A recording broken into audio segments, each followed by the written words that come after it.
Hallo meine Freunde, heute mal kein Auto, sondern wieder ein Film zu einer Kaffeemaschine. Und zwar haben wir hier eine Saeco Odia Go. Möchte man einen Kaffee haben, habe ich in letzter Zeit folgendes Problem. Die Wassermenge stimmt nicht mehr ganz, dafür ist die Schale voller Wasser.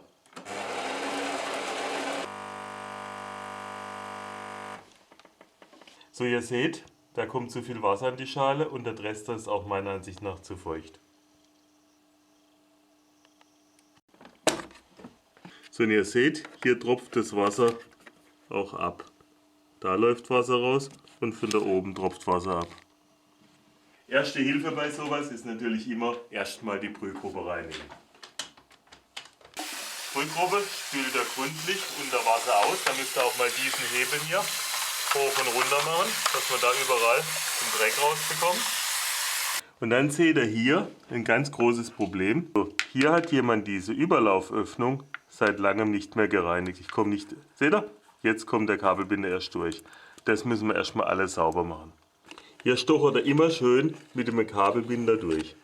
So, dann nehmen wir mal den Dreck wieder rausnehmen und dann können wir immer noch mit dem Kabelbinder weitermachen. Ihr könnt hier zum Durchspielen, auch seht ihr, wie da nochmal Dreck rauskam, eine Injektionsspritze oder eine Spritzflasche nehmen.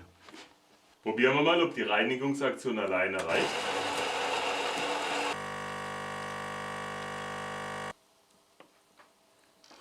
Aha, das ist schon deutlich weniger geworden. Wenn wir schon mal dabei sind, Wasserlecks zu suchen, arbeiten wir einfach mal die typischen Lecks ab. Und zwar kann man diese Dichtungen hier am Wassereinlauf wechseln. Dazu muss das Gehäuse hier abgeschraubt werden. Bevor ihr natürlich an ein Elektrogerät ranlangt, muss immer der Stecker abgezogen sein. Da ist Wasser und Hochspannung wird schnell lebensgefährlich. Die Schrauben von der Verkleidung haben ein 10er Torx, also T10 braucht ihr dafür. Sind nicht allzu viele, 3 Stück. Die Verkleidung gerade so entnehmen. Und jetzt kommt man doch deutlich besser an die 2 Ringchen bei. So, ihr seht, den kann ich schon mit dem Fingernagel ausziehen. Das war Nummer 1. So, wenn es mit dem Fingernagel nicht geht, nehmt ihr halt einen kleinen Schraubenzieher, einfach runterziehen, gut ist. Die Dichtung gibt es natürlich gleich im praktischen Set. Verwechseln könnt ihr nicht viel, die kleine war unten, das war die obere, das ist die Kolbendichtung. Erst macht ihr die große drauf, mal unten drüber, oben drauf.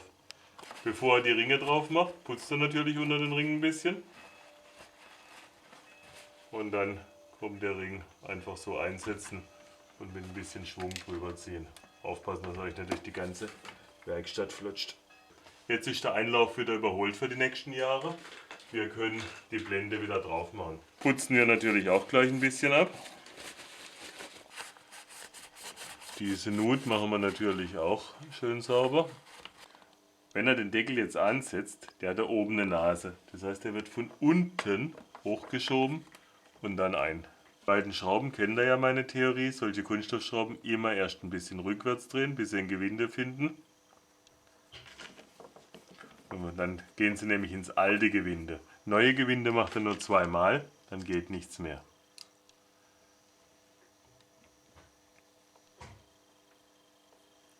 Müssen im Prinzip ganz leicht reingehen. Wenn die schwergängig sind, schneiden sie ein neues Gewinde.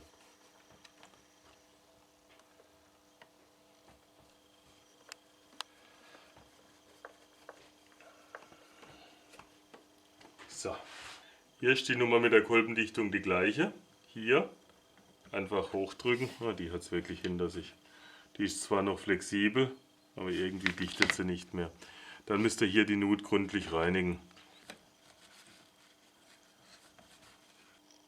Ihr wisst ja, der Onkel Doktor sagt euch immer, die dürft ihr gar nicht benutzen, weil sie im Ohr den Dreck nach hinten schieben. Aber als Werkzeug sind sie genial. Und da kann man schön solche Nuten putzen, an Ecken, wo man nicht drankommt. Ja, da? Jetzt ist wieder sauber.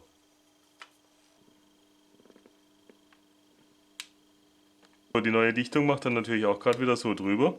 Passt, so ist sie drauf. So, hier könnt ihr gleich noch die Führung ein bisschen sauber machen. Auch dafür taugen die Oropax. Als man noch keine Wattestäbchen hatte, hat man das so gemacht. Einfach ein bisschen Papier mit dem Schraubenzieher durchgeschoben. Schraubenzieher könnt ihr auch so umwickeln. Packst du dann Q-Tips oder sowas. Wenn ihr hier drauf drückt und den Haken nach unten schiebt, dann kommt das alles frei. Jetzt könnt ihr das hier zum Putzen besser bewegen. Das hat sich jetzt hier hoch bewegt und jetzt können wir schön da drunter lang drinnen. Da sitzt nochmal schön der Sabber.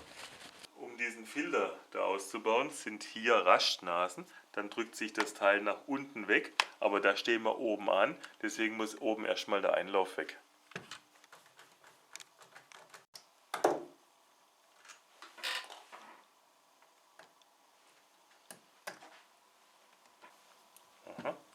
Habt ihr gesehen? Die Kugel dürft ihr auf keinen Fall verlieren. Kugelventil. Die Feder war so drin, dass es sich nach unten konisch verjüngt. Und hier oben ist natürlich auch noch ein kleiner Dichtungsring. Vorsichtig an allen 4 Rastnasen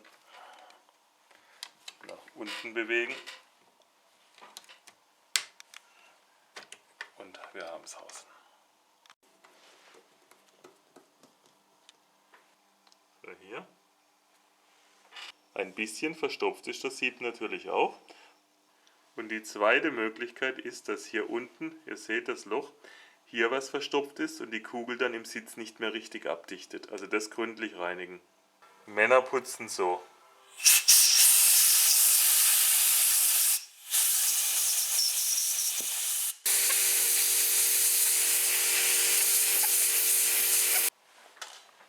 So, nochmal ausblasen.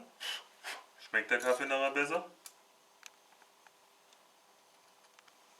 Bei solchen Plastikschrauben immer wichtig, erst rückwärts drehen, bis ihr das den Gewindegang findet. So, kommt das Teil drauf. Nochmal ganz sauber. Seht ihr, diese kleine Kugel kommt jetzt hier oben ins Loch. Dann kommt die Feder mit der dünnen Seite nach unten rein und dann wird der Stutzen aufgesetzt. So, wenn der Stutzen passt, kommen die 2 Schrauben drauf. Auch hier wieder erst in die Gegenrichtung, bis ihr das Gewinde habt.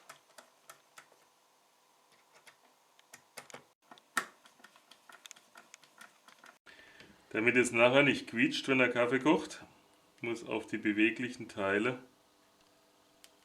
ein bisschen von diesem Spezialfett drauf, aber nur ein bisschen. Die Führungsschienen rein.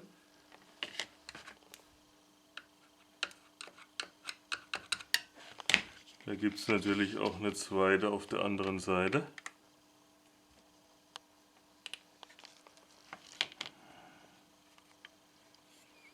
Gut, dann könnt ihr das nochmal durchbewegen.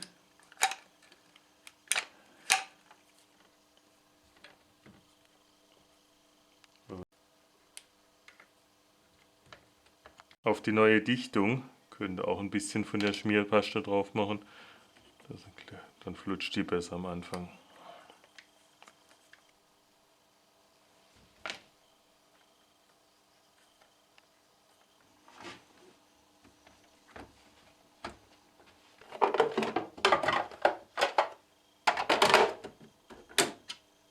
Probieren wir es mal wieder.